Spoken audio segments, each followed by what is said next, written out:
Kannur ADM ആയിരുന്ന നവീൻ ബാബുവിൻ്റെ service കാല റെക്കോർഡ് കൃത്യമായി പരിശോധിച്ച് അദ്ദേഹത്തിൻ്റെ സർവീസിൽ കൃത്യമായും കണ്ണൂരിൽ അദ്ദേഹം ജോലി ചെയ്ത കാലയളവിൽ നടത്തിയിട്ടുള്ള അദ്ദേഹത്തിൻ്റെ ഇടപെടലുകളെ സംബന്ധിക്കുന്ന വിവരങ്ങൾ അന്തിമമായി രൂപപ്പെടുത്തിയെടുത്തത്, അതുമായി ബന്ധപ്പെട്ട വിശദാംശങ്ങൾ കളക്ട് ചെയ്തത് ഗീത IAS ആണ്.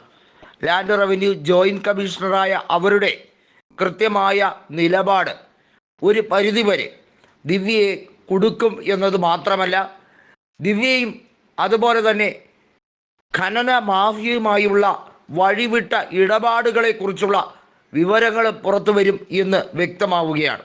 മാത്രമല്ല, ജില്ലാ കളക്ടർ അരുൺ കെ വിജയൻ അഴിമതിക്കാരനാണ് എന്ന് തെളിയിക്കുന്ന നിരവധിയായ രേഖകൾ ഗീതയുടെ പക്കൽ ഉണ്ട് എന്ന് പ്രാഥമികമായി സംശയിക്കുന്ന സാഹചര്യമാണ്.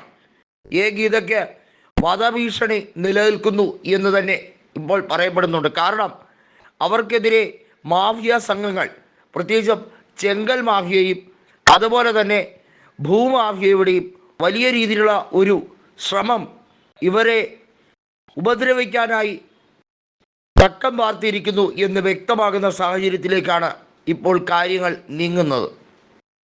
ഗീത IASന്റെ ശക്തമായ ഇടപെടൽ, അതായത് അവരുടെ തസ്തികയിൽ ഇരുന്നു കൊണ്ടുള്ള അവർ ചെയ്യുന്ന ജോലികൾ, ഉത്തരവാദിത്വം എല്ലാം നിറവേറ്റുന്നതിൽ മികച്ച രീതിയിൽ പ്രവർത്തിക്കുന്നതുകൊണ്ട് തന്നെ PP ദിവ്യ എന്ന കണ്ണൂർ ജില്ലാ പഞ്ചായത്തായിരുന്ന വ്യക്തിയുടെ എല്ലാ രീതിയിലുള്ള ഡീലുകളും പുറത്തു വന്നിരിക്കുകയാണ്. കളക്ടർ അരുൺ കെ വിജയനുമായി വ്യക്തിബന്ധം ഉണ്ടായിരുന്നു ദിവ്യയ്ക്ക് എന്ന് നേരത്തെ തന്നെ വ്യക്തമാകുന്ന നിരവധി സാഹചര്യങ്ങൾ വന്നിരുന്നു. അവർ തമ്മിലുള്ള ബന്ധം അത് പല മാനങ്ങളാണ് കൽപ്പിക്കപ്പെടുന്നത്. അതിനെതിരെ അവർ പറയുന്നത് തന്നെ വ്യക്തിഹത്യ ചെയ്യാനും തന്നെ നാറ്റിക്കാനും ശ്രമിക്കുന്നവർക്കെതിരെ നിയമ നടപടിക്ക് ഒരുങ്ങും, ആരെയും ഞാൻ വെറുതെ വിടില്ല എന്നാണ് പറയുന്നത്. ഇവരുടെ കാരണം, ഇവരുടെ ദുഷിച്ച സംസാരം കാരണം ഒരു മനുഷ്യൻ്റെ ജീവനാണ് നഷ്ടപ്പെട്ടത്. 2 കുഞ്ഞുങ്ങളും ഒരു സ്ത്രീയും, അതായത് മഞ്ജുഷയുടെ 2 പെൺമക്കളുടെയും അനാഥത്വത്തിന് ഉത്തരവാദി കൃത്യമായും PP ദിവ്യ മാത്രമല്ല, കണ്ണൂർ ലോബി കൂടിയാണ് എന്ന് വ്യക്തമാക്കുന്ന സാഹചര്യമാണ് ഇപ്പോൾ ഗീത IASന്റെ തെളിവോടുകൂടി പുറത്തു വരുന്നത്. പോലീസ് നിഷ്ക്രിയത്വം പാലിച്ച് പരമാവധി PP ദിവ്യയെ സംരക്ഷിക്കാൻ ശ്രമിച്ചപ്പോൾ നിലവിലെ CPIM സംസ്ഥാന സെക്രട്ടറി ആയിട്ടുള്ള MV ഗോവിന്ദൻ്റെ ഭാര്യ ശ്യാമള എല്ലാ തരത്തിലും അവർക്ക് സംരക്ഷിക്കാൻ പറ്റുന്നതിൻ്റെ പരമാവധി ദിവ്യയെ സംരക്ഷിച്ച് പിടിക്കാൻ വേണ്ടിയുള്ള ശ്രമങ്ങൾ നടത്തിയത് നമ്മൾ കണ്ടതാണ്.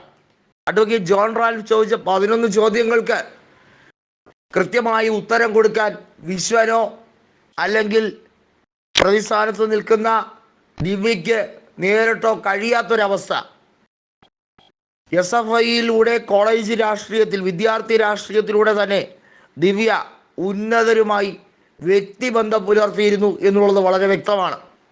കണ്ണൂർ ജില്ലാ കമ്മിറ്റി ചെറുപ്രായത്തിൽ തന്നെ കടന്നുകൂടിയത് ഈ വ്യക്തിബന്ധങ്ങൾ ദുരുപയോഗപ്പെടുത്തിയത് കൊണ്ട് തന്നെയാണെന്ന് വ്യക്തമായിരുന്നു. കളക്ടറുമായും വഴിവിട്ട ബന്ധമുണ്ട് എന്ന ആരോപണം അതിശക്തമായി നിൽക്കുന്നു. ഇതിനെക്കുറിച്ചും ഗീത IAS അന്വേഷണം നടത്തിയിരിക്കുകയാണ്. അവരെ കൊലപ്പെടുത്താൻ വേണ്ടിയുള്ള നീക്കം നടക്കുന്നു എന്ന് വ്യക്തമാകുന്ന സാഹചര്യമാണിത്.